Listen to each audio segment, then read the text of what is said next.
Magandang hapon mga kabay. So meron po akong estimate dito mga kabay. Estimate pero inapprove na ng customer.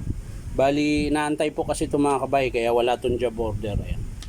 Bali nakiusap yung customer na baka pwedeng maantay kaya ito binuksan ko. So ang estimate ko nito mga kabay is yung spindle niya, pudpud na po yung sa hammer niya. Yung bearing housing nasa taas binigay ko para sa sample. Bali ito po yung papalit natin mga kabay, chuck. Ayan. 1/2 by 1/2 na chuck, saka spindle gear. Ayan. Ito po yung bagong spindle. Naantay ko lang yung bearing housing mga kabay. So tara, samahan nyo po ako. So ito na mga kabay. Ito na po yung bearing housing na bago. Ito po yung luma niya. Ayan, pudpud po. So ito na yung spindle na bago mga kabay. Nilagyan ko na ng grasa. Ayan. So ikakabit na po natin ito mga kabay. Teka, ito muna mga kabay. Sa armature muna.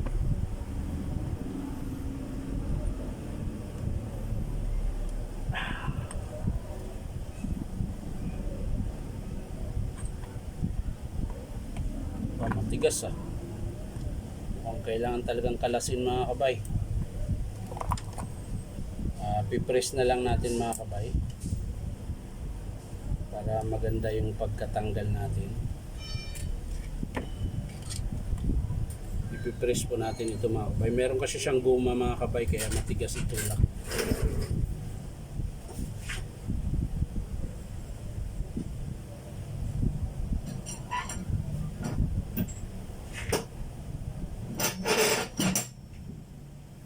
So yan na mga kabay, nakabit na po natin. Ayan. So babalik natin.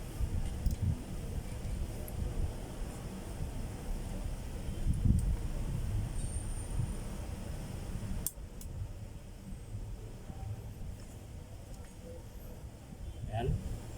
Tapos spindle.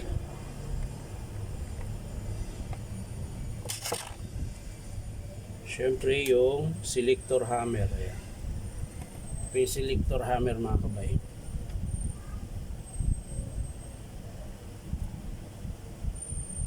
Ayan. So bababa muna natin. Ayan.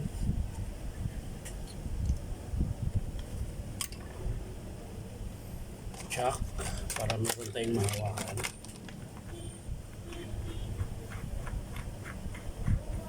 Ayan.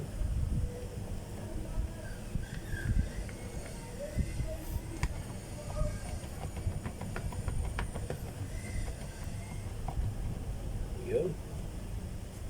Tapos kabit na natin yung selector. Yun. So yan na siya mga kabay. Yan na. Nakabit na po natin yung ano ba yun? Ayan. Yun po yung pinagpalitan mga kabay. So isasara po natin mga kabay.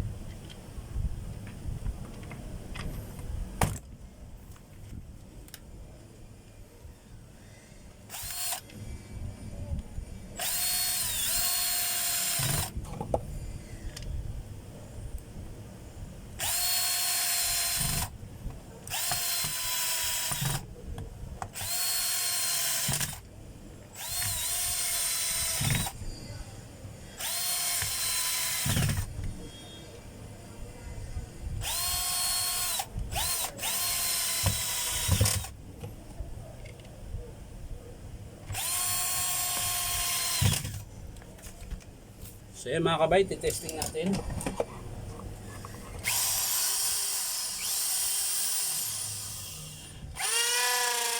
So yung hammer mga kabay.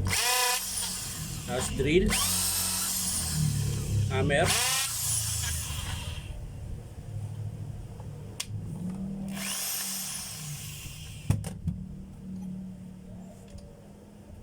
Bali, yung chuck mga kabay, papalitan natin.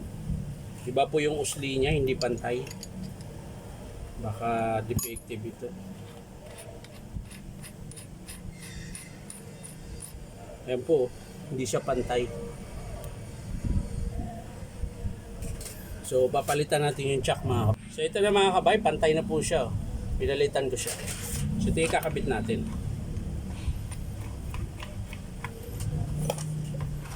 Ang paghigpit nito mga kabay, 3 palo lang din.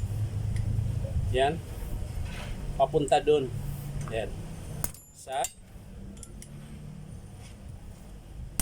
Dalawa. Tatlo. Yan. Ayos na yan mga kabay. So yan lang po mga kabay. Maraming salamat sa panonood. At syempre, subscribe nyo po itong aking YouTube account na Inom Tabay. So maraming salamat. Ang pinalitan natin dito sa unit na ito mga kabay ay spindle gear, bearing housing, tsaka chock. So yan lang po mga kabay. Bye bye.